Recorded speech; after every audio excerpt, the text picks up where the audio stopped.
And so, yeah, this is me drinking, partying, smoking weed, um, pretty much every day.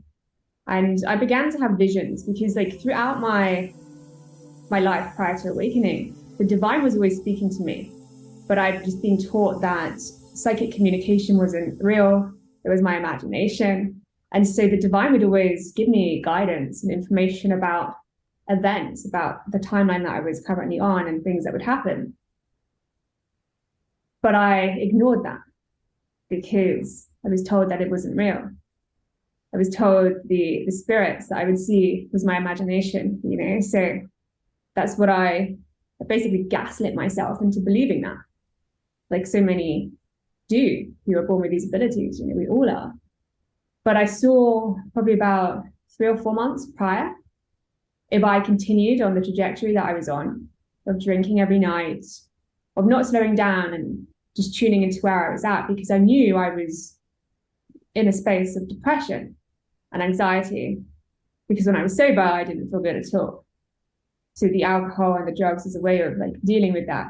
And so I remember one night I received this vision, like, if you don't slow down, this is going to happen to you. And I saw a car crash, and I saw the time that it was going to happen, and I saw the place, and I kind of just brushed it to the side. You Part were of me was like, sleeping? okay, It pardon? was like a dream, like sleeping, or it was like a vision, like being away? It was like a vision.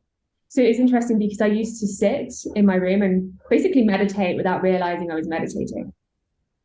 I've always kind of meditated without realizing, you know, just like stare off into space when I was younger.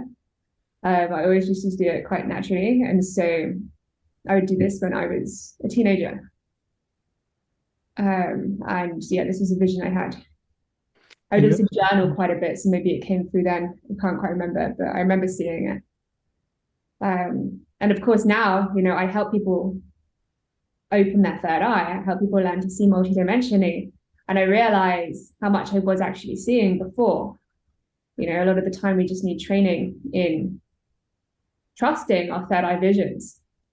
And so, yeah, this vision was a huge wake up call because I saw it happening before it happened. And obviously, when it happened, I was like, okay, there has to be a higher power at work because I felt it trying to slow me down on my path. I felt it trying to like guide me onto a better path, but I've been ignoring it.